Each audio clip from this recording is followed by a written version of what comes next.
Bengals cornerback Dax Hill. That's right. Dax Hill is moving to cornerback. My thoughts on the former first round pick and his position switch from safety to corner, what it means for the secondary, and much more right here on Cincinnati Bengals Talk.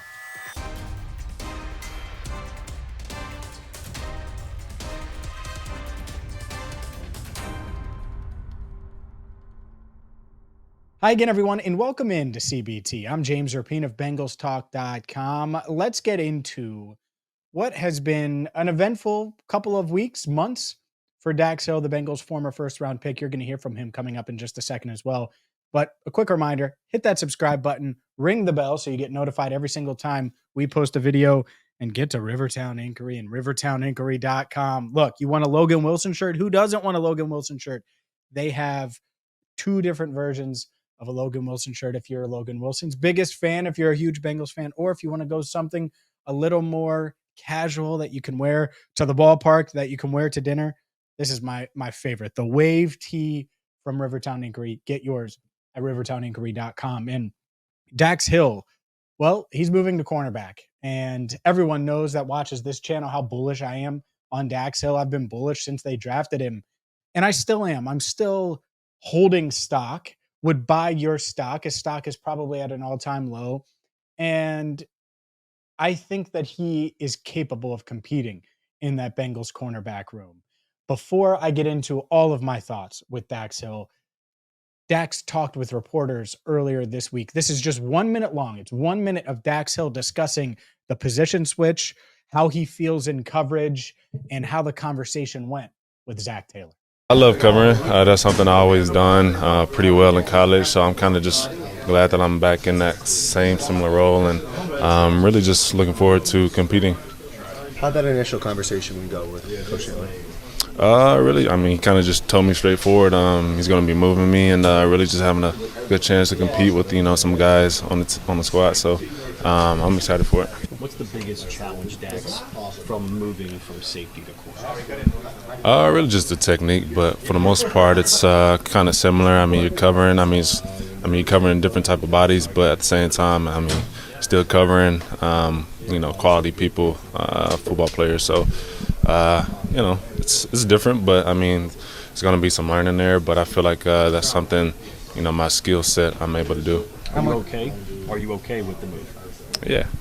I'm going to have to, so I have no choice. But that's something I've done before, so I'm pretty comfortable and confident in myself. Do you feel more comfortable inside or outside? Both. Shout out to Mike Petralia of CLNS Media, the Jungle Roar podcast, for that clip.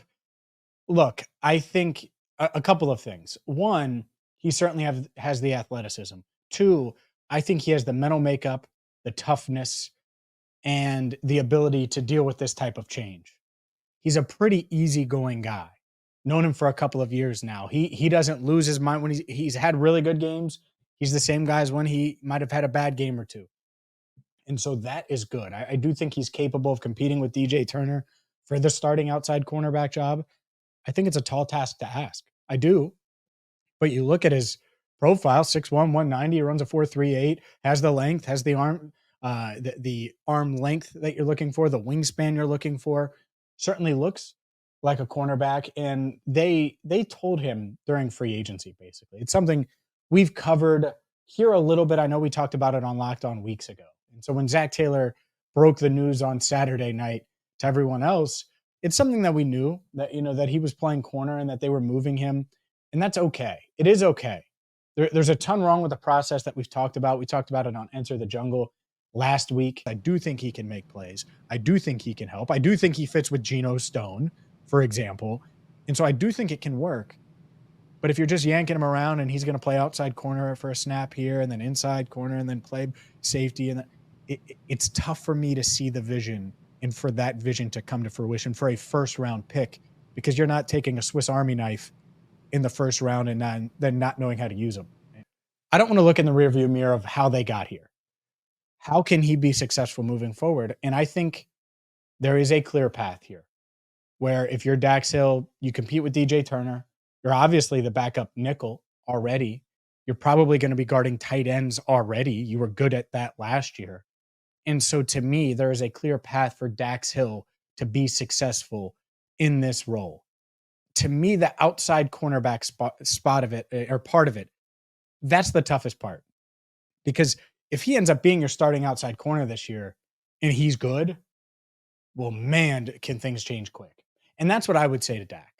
That's what I would say to the fans out there that are frustrated with how the Bengals have used Dax, or just frustrated with Dax, or frustrated with the coaches, or frustrated with the pick, or whatever the case is, right? And like I said, I've voiced my opinion on that. I'm not going to continue to beat a dead horse. I'm going to look to the future. Well, the future, if Dax Hill wins the starting cornerback job in year 3 and plays well at outside corner, well, sign me up for that. And so a whole offseason of someone who's been yanked around and playing a bunch of different spots as a rookie and didn't really get to play safety, but then was asked to play safety, and now he's switching to corner and he's never really played outside corner. I want him to get all these reps right now from the jump, all offseason long. And so I will say this, at least the Bengals let him know during free agency, and they let him know, hey, we're making this change now.